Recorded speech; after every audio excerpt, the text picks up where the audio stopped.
Hold on, Queens. I've got a message for you. This is the legal stuff. You know, the stuff the lawyers say I must tell you. So remember, this broadcast is presented solely for educational and entertainment purposes. I am just your friend. I am not a licensed therapist, and this broadcast is not intended as a substitute for the advice of a physician, professional coach, psychotherapist, or other qualified professional. Got it? Great. Hello, welcome, Sister Queens. Welcome, Sister Queens. Welcome. Come on in, ladies. Come on in. Come on in, ladies. Come on in. We're going to give you a few moments to join us. We see we have some beautiful queens on. Hello, my beautiful Sister Queens. Hello, Betty. Hello, hello, hello. Hello, hello. Thank you again so very much, ladies, for joining me for our third episode in our 2025 Mental Health Awareness Month series of Let's Talk. Yes. I am just so honored that you would take time out of your busy schedules to join us. Remember, Sister Queens, as we delve into Mental Health Awareness Month, let's take a moment to honor the importance of our inner well-being. Quality mental health is more than just absence of struggle. It's the presence of peace, balance, clarity, and joy in our daily lives. Because we know as women, we carry so much in our homes, in our careers, in our communities, and in our hearts especially. So it's vitally important that we give ourselves permission to rest, to heal, to seek support when we need it. And this month is not just about awareness, it's about empowerment. It's about normalizing the conversation, breaking the stigma, and also reminding each other that prioritizing our mental health is not a luxury. It's a necessity. It is not a luxury, ladies. It's a necessity. Got it?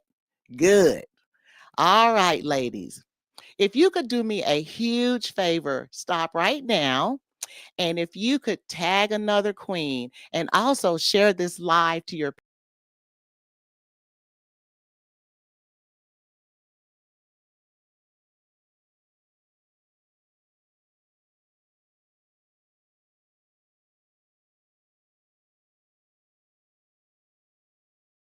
because I just want to tell you thank you so much for joining us. Hello, Betty. Again, let's see who else we have.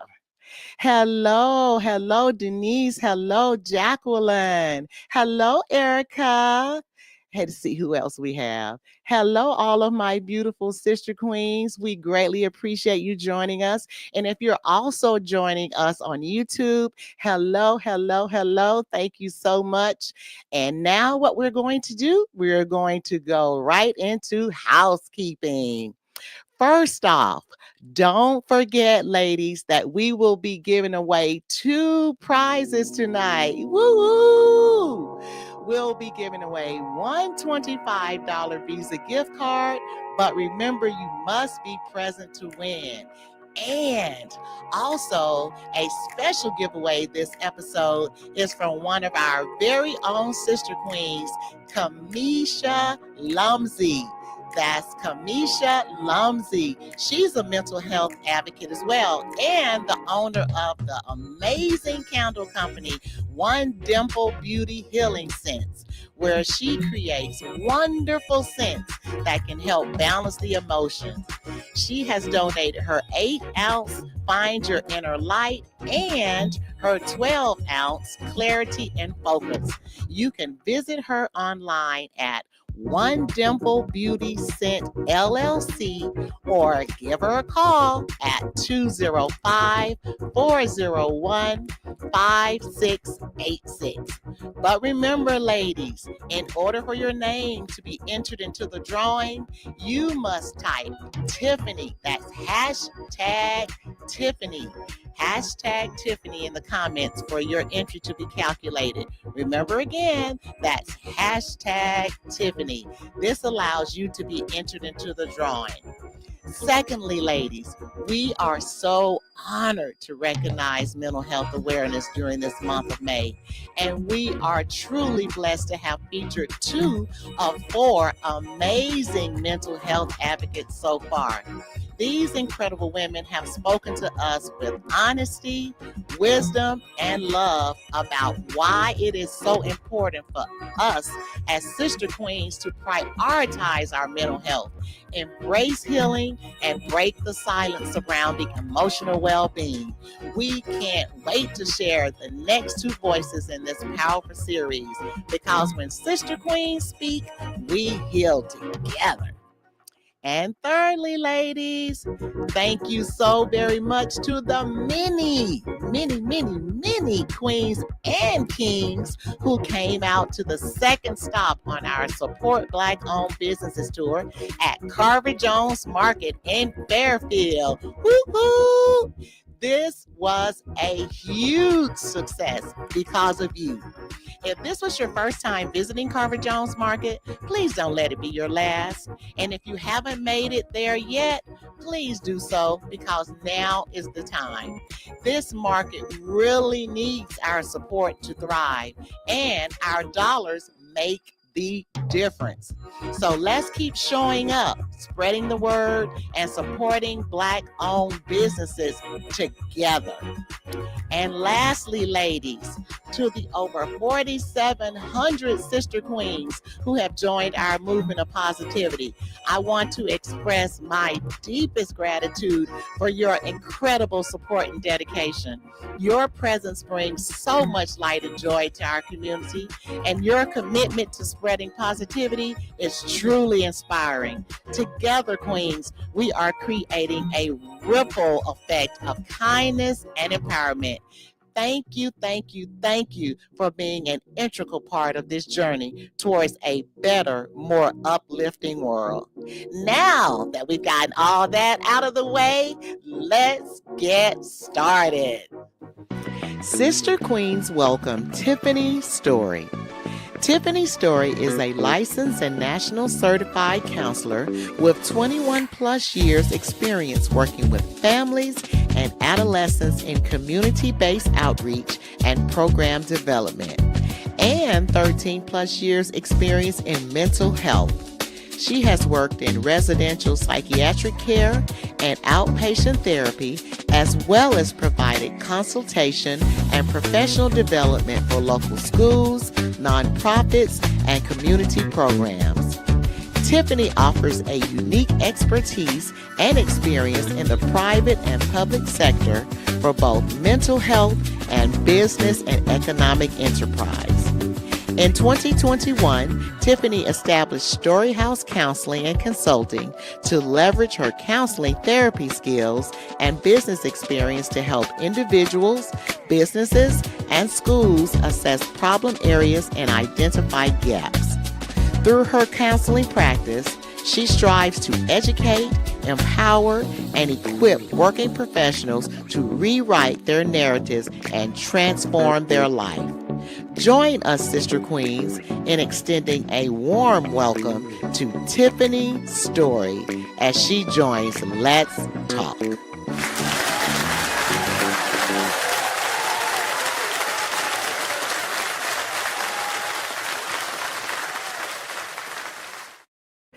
Thank you, thank you. Hello, Miss Tiffany. Hello.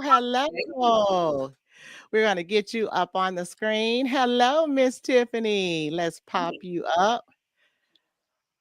Okay, I can't see her. Okay. Well, anyway, hello, Miss Tiffany again. Hey, how are you? I am wonderful. How are you? How are you? For ladies that are just joining us, we want to welcome you to the third episode in our Let's Talk series for our Mental Health Awareness Month with our special guest, licensed and nationally certified counselor, Tiffany Story. So, welcome again, Queen Tiffany. Welcome. We are so very, very, very glad to have you. And ladies, let's show Tiffany some love. Let's give her some hearts, ladies. Let's give her some hearts. Let's show her some love. Let her know she is greatly appreciated and that we thank her again for agreeing to be a part of our Mental Health Awareness Month series. We are so, so grateful. And Tiffany, we're going to get right to your questions, okay? Okay. All right. Our first question for you, Tiffany, is what led you to pursue a career as a licensed professional counselor and nationally certified counselor? And what continues to fuel your passion for mental health work? So I always get this question, and I tell people it was really, really random. I went to school for business. When I graduated, I ended up going into banking and then became a realtor. And when the housing market began to decline in '08, it happened to be around the time that my husband started looking to go back to school to get his master's. He had gone to school for child and family studies, and he was in the social work field. And so he started looking at becoming a licensed marriage and family therapist. And so when he started looking into the programs, I was like, "Oh, that sounds really interesting. I'm gonna do it too." And Mm-hmm. so I was pretty much just at the house, and I actually started and looking into the program, got into school, and I found that it just really resonated with me. Got into the field and um, just was doing really good work. And so that's kind of what led me to mental health. It wasn't like a passion that I always wanted to do. But a funny story that one of my friends used to call me Dr. Phyllis in Mm-hmm. college because people would just come and tell me their business and I would be giving advice. And she'd be like, "Okay, Dr. Phyllis." And so I think it just was kind of like a full circle moment when I actually remembered how in college that was a joke, that I was always trying to help somebody through some type of problem or something. But I think what keeps me passionate about it now is Yes. that I see it making on other people's lives and just the impact prioritizing my own mental health has had on my relationships. I feel like has had on my own well-being, on my own physical health. It's the thing that continues to push me in this field is that I see personal benefits every day. So I don't just talk the talk, but I try to walk the walk. Yes, I love that. Now, as director of Story House Counseling and Consulting, what is the core mission of your practice and how does it uniquely support mental wellness? So I would say overall, my mission is to create what I like to call generational mental health, right? Mm, We hear of generational wealth, but it's a form of generational wealth to have emotional and mental wellness. Um, and to develop resiliency in communities of people who were tend to be underserved, and typically that's communities of color. Um, mhm. we're not always our communities are not always targeted for alternative wellness lifestyles. And so ultimately that's my goal is to go in and help people who don't typically have access to counseling and help them develop the skills to improve their mental and emotional wellness, but not just do it for themselves. They leave a legacy of whole healed and happy families. Now, I love that whole, healed, and happy families because when there's something off in one part of the family, it affects the entire family. So I love how you say that, helping the entire family, making the entire family whole. So I love that. What are some of the most common mental health concerns your clients face today?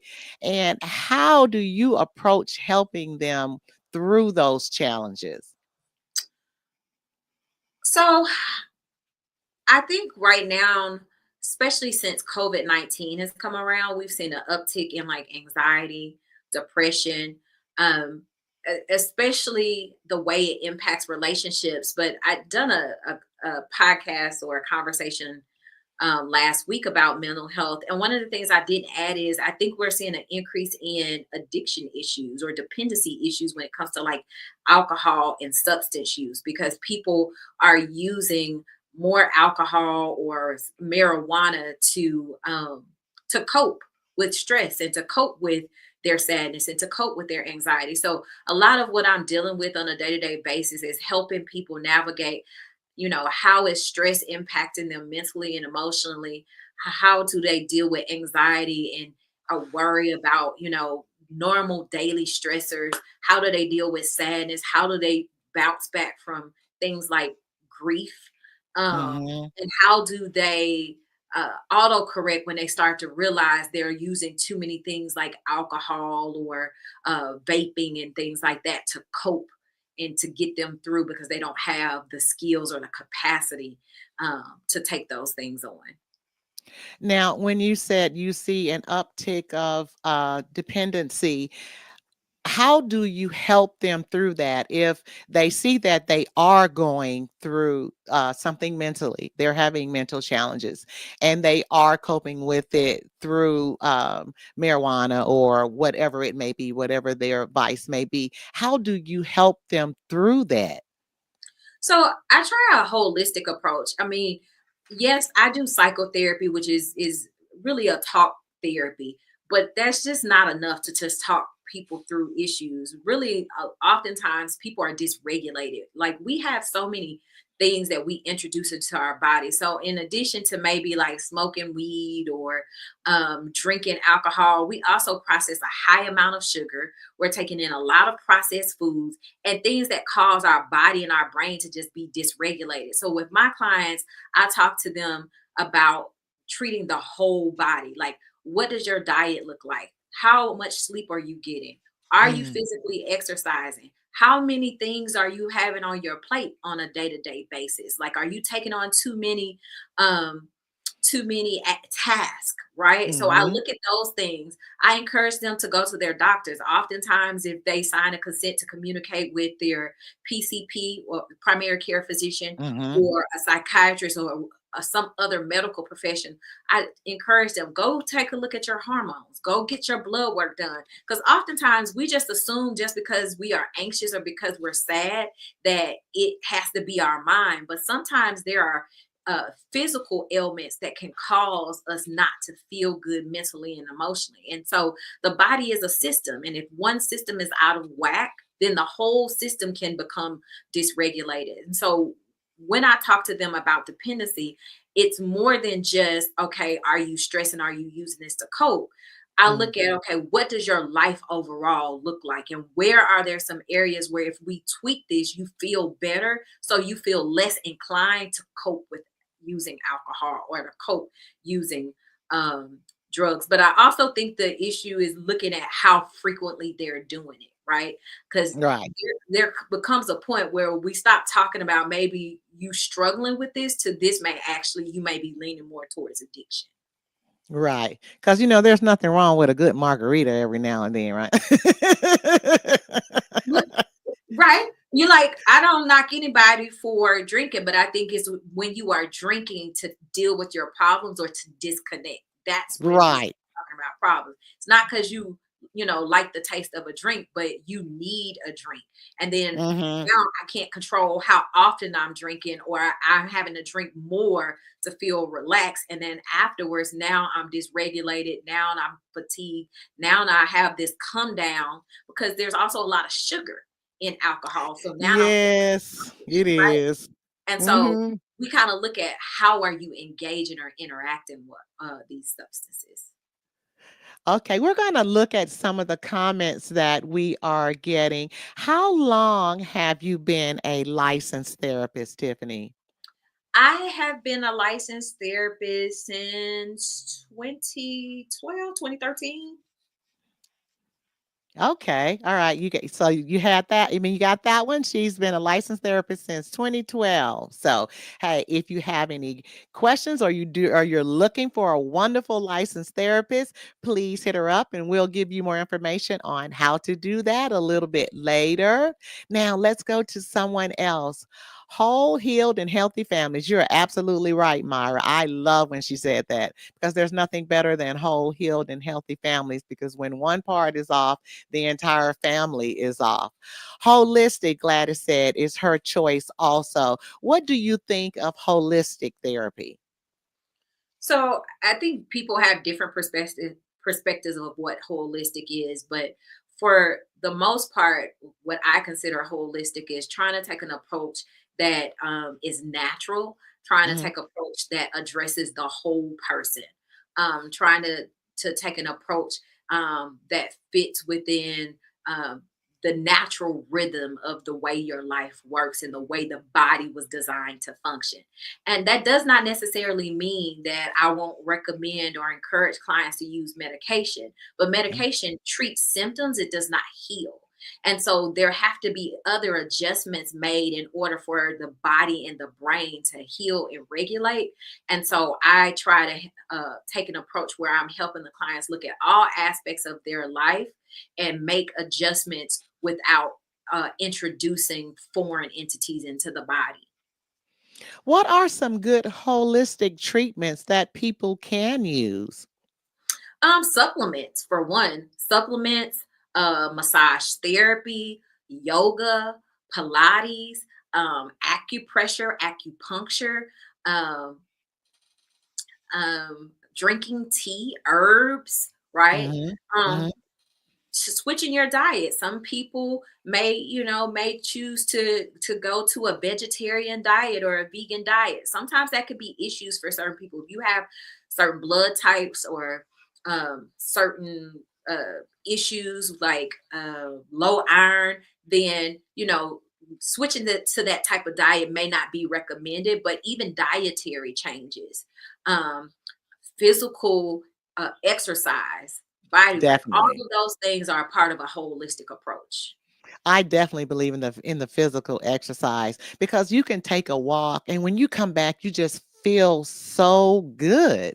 So I definitely believe in the physical exercise. I don't do it as much as I need to, but when you do, it just makes you feel so, so, so good. And it helps you sleep better. So It I does. definitely believe in that. So is that considered holistic as well, or is that just another form of something that you can use to help you feel better? So I would say it's more of a coping strategy versus Mhm. a holistic approach. It is a part or a component of a holistic approach because again, you know, as we as humans are trying beings. We have body, soul, and spirit, and so you can't prioritize one area and neglect the other area and expect to be whole and healthy, right? And so Yes. exercise is just one form or one strategy to help increase your mental and emotional wellness. Like you said, when you go walking, you just feel so much better, you sleep better. Well, that's because the body produces feel good hormones, like the Mhm. hormone serotonin, or the hormone serotonin. It's actually not a hormone. Can't even think of the name of it right now. But that chemical serotonin Mhm. actually not only makes you feel good, but it also helps digest food and it also helps regulate sleep. So that simple chemical does more than just make you happy. It actually is necessary for other functions in the body. And so most people don't realize when you go walking, that's what's really happening. You're producing this certain chemical that tells you feel good, but it's necessary in other systems, and in addition to that, when you walk, you're getting vitamin D if you're walking outside, right? So Mhm. vitamin D also helps you feel better, right? So Mhm. just walking alone is not going to change your overall mental health or physical wellness, but it will help the throw the body into a good state, and so that the other systems that may be compromised begin to align or recalibrate. I like that. I like that. Erica had a question as well. Do you think untreated mental illness has connection to dementia? I mean, I couldn't say for certain. I mean, there are different forms of dementia, Mhm, and dementia is a complicated disease. I definitely think that not addressing stress and not dealing with difficult emotions lead to disease.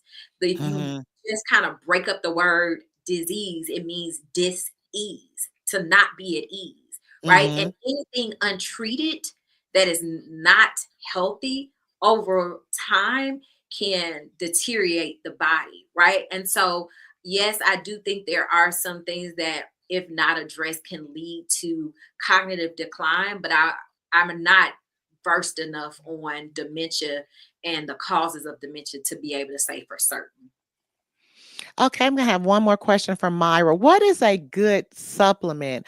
I guess, Myra, I'm assuming you're talking about when it comes to mental health. What's a good supplement? I was looking, actually, I saw it on the Today Show. They were talking about when you lack vitamin D, it can affect your body mentally. Is that, what do you think about that? The lack of vitamin D and what it can do to your body?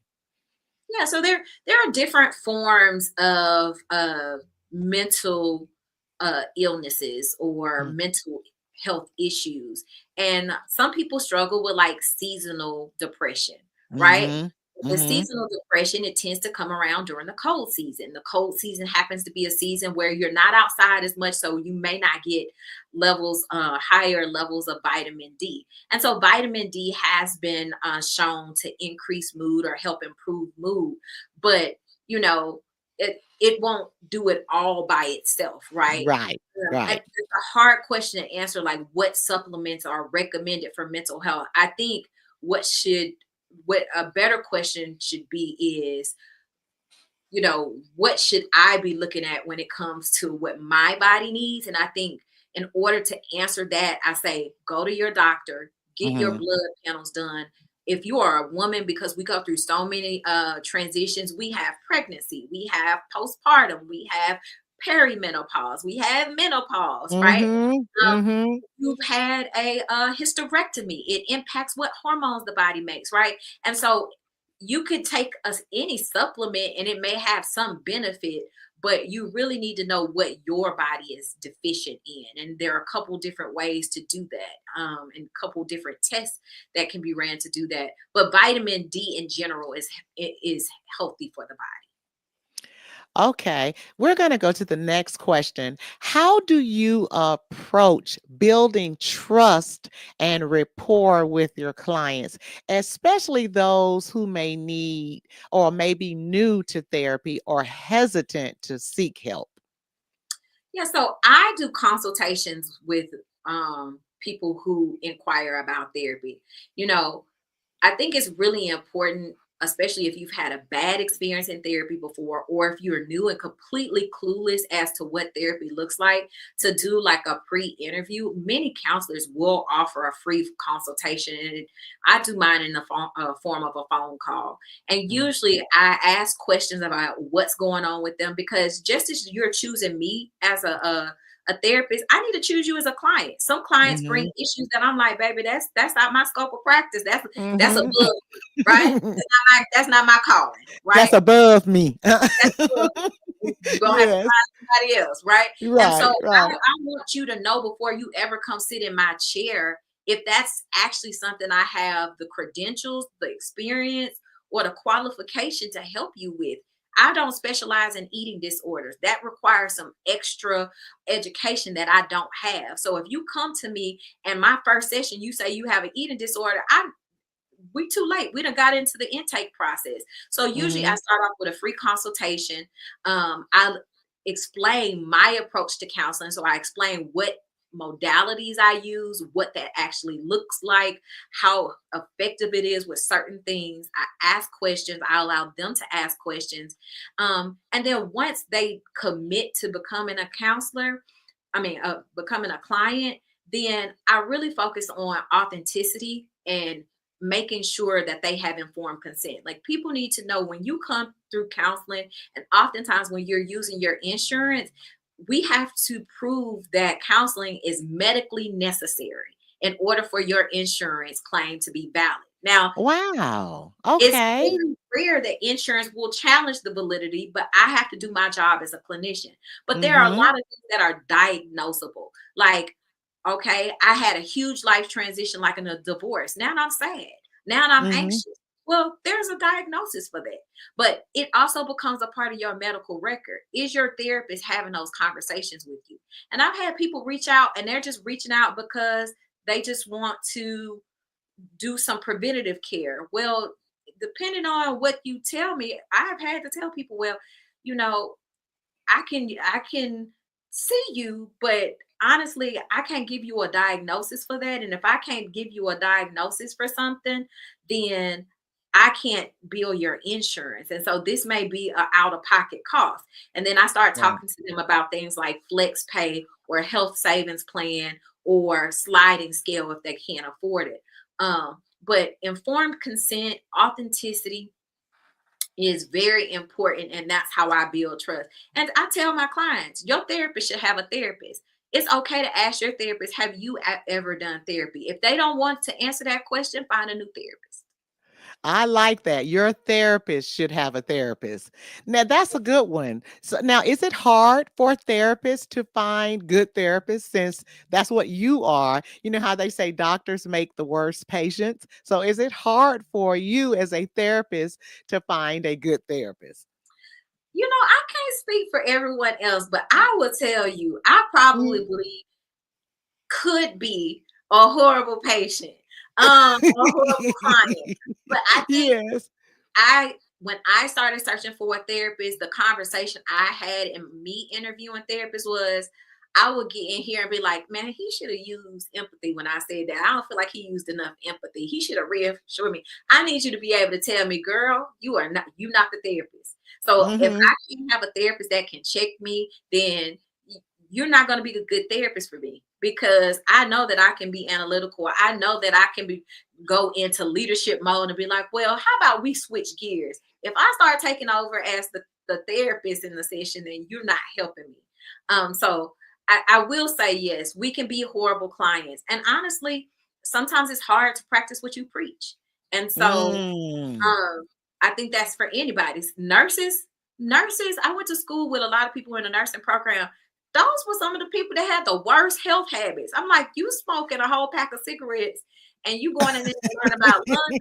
You need to be the main person that says no to drugs. You should be a whole dare campaign. Right, right. That's a good one. That is a good one. Now, when you're looking for a therapist, what do you look for when you like, I need a therapist? Like, I'm just saying, if I need a therapist, what do I look for? When do I know that this is just not the person for me? So I actually tried to sit down because I've given people questions to ask, but I Mhm. asked one thing I think you should ask is, what issues do they specialize in, right? Like, Mhm. what is your specialty? Or what Mhm. populations do you focus on? What demographic do you focus on? Do you have experience in this area, right? Whatever you think your challenge is, I think you should ask them, what interventions or approaches do they use? And not just Okay. ask them to name them, because I can throw out stuff that don't mean nothing to you. When I tell people I use CBT, if you don't know what CBT means, then I'm just throwing random letters at you. Okay, not only should I be telling you what CBT stands for, I should be telling you how it actually looks, right? What Mhm. approaches am I using? How does it look? And answer any questions that you have, right? I think asking about schedule is important. Like, sometimes we will get with therapists and they don't necessarily work with our schedule. Are you flexible? Do you have day appointments or evening appointments? Are you Mhm. virtual? Are you in person? Asking about their policies, like, what's the policy if I forget to show up to an appointment? But I also think asking them, have they been to therapy should also be on your list. Like, have you ever been the client? Because I want to know that somebody understands what it's like to sit in this chair. Absolutely. I totally agree with that. That is very, very good. Now, let me ask you one other thing when it comes to therapy. When is the time to say, I can just know I just can't mesh with this therapy. This is not the therapist for me. When should you be at that point when you just feel like nothing that you're or you don't feel any better or that you feel like none of your questions are really being addressed or they're not showing empathy? When is it time to just drop that therapist? So I think if you feel a disconnect, I would definitely say if you do a consultation or if there is not an offer for you to ask questions before you make a commitment, then that may not be a good practice. I know that people tend to get busy, but honestly, you want to have an opportunity to ask questions before you commit and get through the process because nobody wants to do all that paperwork over again. I think it's just so unfair to ask clients to write down all of their information and go through their background information because our initial session we do an intake assessment. And usually Mhm. I'm asking you a lot of questions about your life. Well, I would hate to get 3 sessions in and you like, you know what? I don't think this lady, works with the issues, or they're saying, well, I don't know how to deal with that. Right. So from the beginning, if there's not an opportunity to ask questions, you may want to look somewhere else. Then secondly, I will say once you get in, if you feel like they're not answering your questions, if you feel like you are being judged, right? If you feel like their beliefs are being pushed off onto you, you know, That's a that's good one. yeah, that's a Mhm. big deal because as therapists, we are supposed to be unbiased. We're supposed to be neutral. And Right. so it's not my job to convince you one way or the other. It was my job to hold up a mirror and say, "Hey, this is what ultimately I hear or I see." So I'm just a sounding board, or I'm reflecting back to you your own thoughts and your own dreams and emotions, right? Mhm. Um, but I tell people choosing a therapist is like choosing a hairdresser or a barber. You can go to some stylist or some barber and you walk away with a nice hairstyle or a nice cut. You look nice, right? Mhm. But Mhm. there's some chairs you sit in when they turn you around, you be like, yes, like who this, right? Right, right. Who this? Because I feel like a whole new person. I didn't even know I could look like that, right? And so Uh-huh, therapy is uh-huh. not a vibe. Just because you don't turn around and feel like that don't mean I'm a good not a good therapist. It just may mean I'm not the therapist for you, right? Right. Mhm. But also, if they have boundary issues, if they start feeling like y'all having a gossiping session and you're not really addressing your issues, that means your therapist may not be healed. That means there may be some transference and counter transference going on where they're trying to resolve their own issues through that relationship with you. And so that's a bad sign. Wow. Okay, okay. See, now I never would have thought of that. That's something to look for. Okay, thank you for that. Okay, ladies, guess what? It is time for a giveaway. It's time for a giveaway. I need everyone to type hashtag Tiffany. That's hashtag TIFFANY for your name to be entered into the drawing. And just as a reminder, this special giveaway is from one of our very own sister queens, Kamisha Lumsey. Kamisha Lumsey. And she too is a mental health advocate and owner of the amazing candle company One Dimple Beauty Healing Scents. Again, she has donated her 8-ounce Find Your Inner Light and the 12-ounce Clarity and Focus scents. So you can visit her online at One Dimple Beauty Scents LLC.com or give her a call at 205 401 5688. 886. So let's get those hashtag Tiffany's in there and we can see who the winner is for tonight. Let's get those hashtag Tiffany's in there. Hello, my sister in love, Claudette. That's my sister in love, y'all. I love my sister in love. I got the best sister in love ever. Hello, Claudette. Hello, Myra. Hello, Sandra. Hello, Miss Gladys. Hey, Sophia. I hope my brother is doing well. Please give him our love. Hey, Nisi. Hey, Keisha. Hey, Erica. Ladies, thank you so very much for joining us on our third episode of Let's Talk. So we're going to go ahead and run this and see who our winner is of our wonderful candles donated by our very own Sister Queen, Kamisha Lumsey.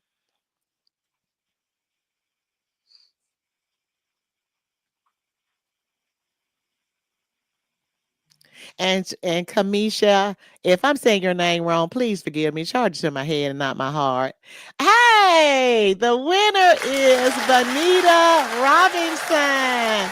Benita Robinson, you're the winner of the candles. Yay! So we will get those to you. Again, send me your contact information and we will make sure we get those right over to you. Thank you, thank you, thank you.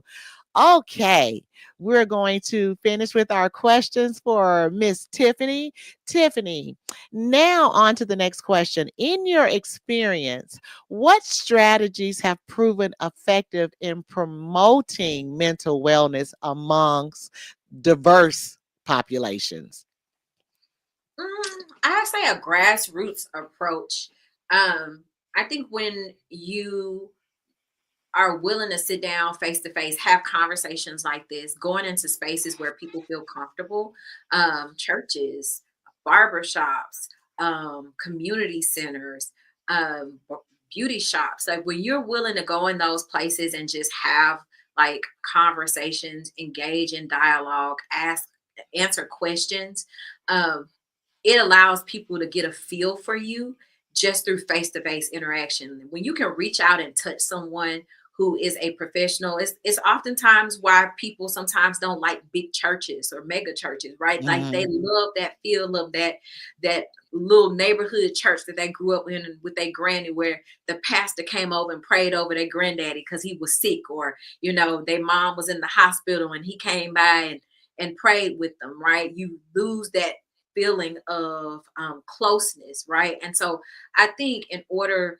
for us to get people to trust us in communities of color, to trust us in poor communities, um, you have to go in and meet them where they are and deal with the stigmas, deal with the misinformation, because oftentimes their perspective of counseling is based on something they probably seen on TV.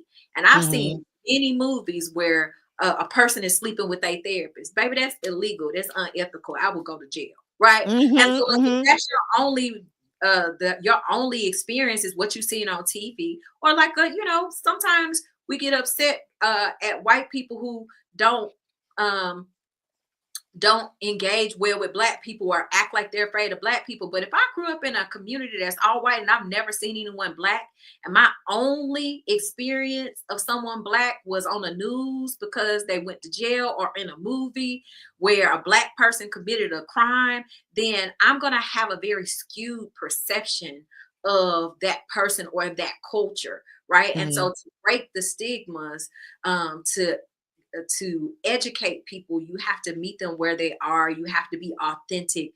You have to be able to model what it is that you preach. If I'm out here and you see me smoking and drinking and like overweight, and then I'm telling you doing these things are bad for your mental health, and I'm not saying you can't struggle with things, right? But do you see me actively trying to make those lifestyle changes?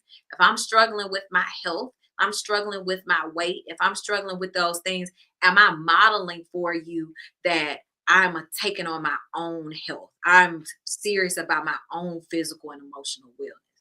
So I think just being accessible, just going out in a community, being authentic, being able to not just talk the talk but walk the walk is what helps change the narrative about mental health. And I love that you do that. I love that you go out in to communities to help our people or people of color feel better about coming to a mental health advocate. I think that's a great thing. And thank you for doing that. And please continue because, again, like we were talking earlier, a lot of us were brought up to pray about it. But, we also know that prayer without works, is dead. So you got to, like you said, not just talk about it, you've got to be about it. So thank you for continuing to go out in our communities and make a huge impact. We have another question from Erica. How can a person get assistance with getting someone diagnosed or treated? Alabama law says a person can refuse to get mental help and they clearly need treatment. So, what do you do in a case like that? Um, so uh, I can't say 100% that I'm certain what that process is. I know that you would more than likely have to go through the court system because you have to be able to prove that someone is incapacitated, right? Like they don't Hmm. have capacity, right? Um, I don't know if a doctor can help you with that, like a primary care physician, but I want to say you would have to petition the court. I'm not 100% certain, but I think a good place to start is Google. Google's free. Hmm. Go on there Hmm. and say, what steps should I take to get a person treatment, right? But I would start with like your doctor's office. I would start with petitioning the court to see if you can get some type of guardianship or power of attorney over that person, and then kind of go from there because it has to be proven that they don't have capacity, Yes. you Right. know. Right. And so you need some type of professional or some type of system, um, governing body or governing system to prove that first. And I mean, you can go have a psychological evaluation or something done, but if a person's refusing treatment, they're not going to show up for the assessment. Absolutely. Absolutely. It's hard to help someone that does not want to be helped, Mhm. And you know? oftentimes you have to wait till they go into crisis, and it's unfortunate, but sometimes the the best time to move is when they've done something where there's some type of consequence or they find themselves in the hospital or in jail or something like Wow. Okay, my next question to you, how do you stay informed about the latest developments in mental health to ensure that your practice remains current and effective? Well, as a licensed professional counselor, that means that I am licensed through the state, which means there's a governing body Mhm. that regulates licensure and ensures that I'm practicing ethically and I'm practicing legally. And as a licensed therapist, we are required to take so many continuing education courses. And so, in order for me to keep my license, I have to constantly learn. And in order for me to renew my license, I have to prove that I have actually taken those courses by paying a fee and submitting those courses that I actually use to learn. And so, because I have to do continuing education. I'm constantly learning information about the field that I'm in. So it's a legal requirement of my licensure to always be learning. But I think in addition to that, I engage with other professionals in the field. I feel like I'm just a nerd by nature, so I'm constantly Mhm. things um, and like reading journal entries. And so I think just those few things keep me kind of plugged in. And I network in the business world because beyond just being a clinician, I am a business. And so I also want to make sure that not just my practice as a clinician is up to par, but my business and the way that I market, the way that I brand, the way that I engage with community, the way that I Yes. inform and educate, that I am staying abreast of what is uh, the best strategy to do that. Now, in doing all that, how do you balance managing a practice, taking care of your own mental and emotional well-being? Well, my nose have periods on the end. So when someone Exclamation asks me point. to do something, no is a complete sentence for me. So Mhm. I think having good boundaries. I work out 4 to 6 times a week. So I start my day by working out. I prioritize my physical health. So I try to watch what I eat. I have breaks built into my schedule. Wednesdays and Thursdays are very long work days for me. I might see 6 or 7 clients, but I've also taken 2 or 3 breaks. My breaks may Mhm. add up to 2 or 3 hours, right? So taking regular breaks. I disconnect from the world when I need to, but I also do things that I enjoy, and I also make sure I have community, and I also go to counseling, pray, and go to church. Amen. Amen. And I love the fact that our counselors have counselors. So that's very good because after hearing so many different issues, it would just seem like you definitely would want to do that because that just like being a doctor in a hospital that can take its toll on you. So it's good that you do have a great counselor that you can go to as well. Okay, ladies. It's time for another giveaway. It's time for another giveaway. This time we are giving away a $25 gift card. And again, for those of you that have not, I just need you to type hashtag Tiffany for your name to be entered into the drawing. That is hashtag TIFFANY. If you've already done it, you don't have to do it again. But if you're just jumping on, go ahead and get those hashtag Tiffany's in there.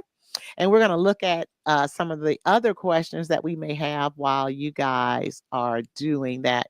See if we have anything else in here that we may need to get addressed. Again, hello, ladies. Hello, Miss Winnie. Hello, Kim. Let's see who else we hello, Tori. Hello, Jordan. Hi, sweetie. Tell your mommy I said hi. I have not seen her in so long. And I hope you guys are doing well. Hello, hello. Okay, we're going to go ahead and get those hashtag Tiffany's calculated and see who the winner is of our $25 gift card.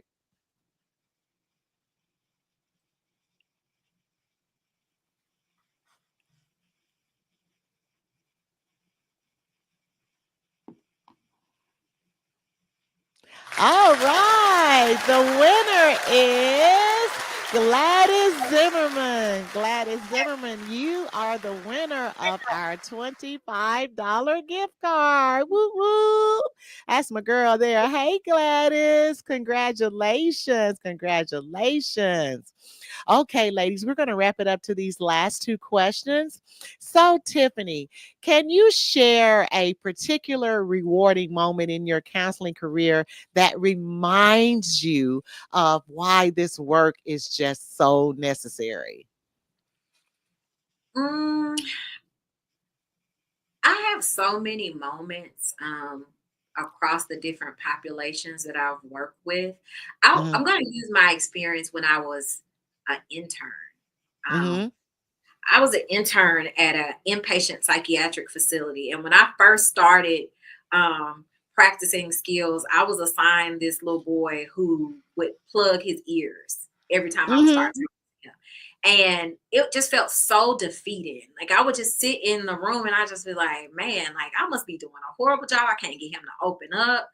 And so I decided to just stop sitting in a room doing counseling with him, and I would do activities with him. So we would talk while we would play basketball in the gym. It would just be us.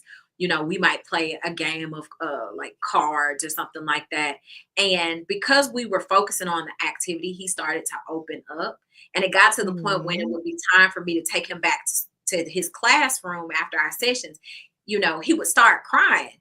And I was just like, what is happening? Because he went from not talking to me to not Uh-huh. Uh-huh. wanting to leave. And I remember him telling me that I was the first adult that he felt like um, treated him well, because one of the reasons he was in foster care, and one of the reasons he ended up in the foster care system and ultimately in a psychiatric facility is because his parents were physically abusing him, and they were so abusive that they had killed one of his siblings, a Oh baby. my Lord. And Yes, so his dad yes. had gone to prison for killing a sibling. His mom had gone to prison for pretty much physical abuse towards them, to the point where I think she had broke his leg and he had to have like metal put in his leg. And so to see him go from a place of fighting, being defiant, not willing to talk to any adults, to like smiling and just being a kid, and not feeling like he was uh, on a pathway to go to prison. He had seen so many Mm, people in his family go to prison. He felt like the hospital was the first step to going to prison, because they tell you when to get up, they tell you when to go to bed, they dictate your meal times, they dictate where you're going to be. yes. And so in his mind, he was preparing for the system. So to be able to introduce him to a different perspective, and to get him to like let his guard down and just be a kid and be open to like healing, was the most rewarding process. And I think I that stuck with me. And so when I do this Mhm. work on days where it just feels like, I had a hard session or resistant clients, because I have some clients that will show up for therapy and lie every session. And I have to have that hard conversation, like, you're not telling the truth, right? Like, like, you paying me you paying me to lie to me, and I can't be helpful, right? And so Right. when you encounter things like that, that's considered resistance. And sometimes it could be draining. It could be discouraging. It can make you question whether you have the capacity to do the work. And so I always reflect back on one of my first clients, and how rewarding it was to see me have an impact on someone's life. Wow, that's amazing, it's so sad that there would be a child that would have to go through something like that. And I know even when you're having to work with people like that, it has to be so disheartening. But again, you doing that is just God giving that to you and placing that in your heart to be that person. We just can't thank you enough, because we need more people just like you that are out here in the community helping those people that really, really need us. So I do want to say thank you for that. And my last question, like we've asked previous guests, if you could leave our listeners with one empowering message about mental health for this month, what would it be? So my tagline for my business is rewrite your narrative, transform your life. So many times we are born into situations, or we find ourselves in situations and we feel like the story is written for us, but we are co-authors or co-narrators of our story alongside God. And so if you don't like the way your story of your life is going, change the narrative. Decide Hmm. that you're going to write a different story. Decide that you're going to have a different perspective and watch your life transform. I love that. Rewrite the narrative of your life, ladies. I love that. I'm going to see if you ladies have any additional questions for Tiffany. We're like a minute over, but that's okay. We just want to make sure we get to your questions. Gladys, thank you. Oh, thank you to the beautiful sister queens as well. I appreciate them also. We have some amazing ladies in this organization. And ladies, I just cannot thank you enough. Share, share, share. Tell others about Sister Queens, because what we're trying to do is empower, uplift, and support queens throughout the country. Again, we have over 4,700 uh, across the United States, but we want to definitely make sure we're doing what they need us to do as in encouraging, empowering, and supporting and encouraging. Motivating them. So, Tiffany, I just want to thank you so very much for being a guest on Let's Talk. Let's give her some love, ladies. Let's give her some love. Yes, yes, your insights, your authenticity. and empowering message truly resonated with our Sister Queens community. We are grateful for the light you shared and remembered, and the reminder that prioritizing our mental health is both powerful and necessary. Also, I want to congratulate the winners of our fantastic prizes. We truly hope you enjoy them. And again, you can follow Tiffany's story on Instagram, Threads, or TikTok at Tiff underscore the underscore therapist, or on Facebook and LinkedIn at SHCCAL. They can contact, or you guys can contact Tiffany at www.shccal.com and complete the contact form at the bottom of the website, or by calling or texting 205-259-8650. A heartfelt thank you, ladies. Thank you for tuning in for the third episode of the Let's Talk 2025 Mental Health Awareness Series with the amazing Tiffany Story. Your presence, energy, and willingness to show up for these important conversations mean everything. Together, we are breaking stigmas, building strength, and making space for healing. Join us next Thursday at 7 p.m. for another phenomenal Sister Queen, and that is Rochelle Malone. Let's keep the momentum going, Queens. Have a good night and so much love. Thank you, ladies. Thank you. Thank you. And thank you, Tiffany. Thank you. Thank you. Thank you. Good night, ladies. Good night. Good Bye. night.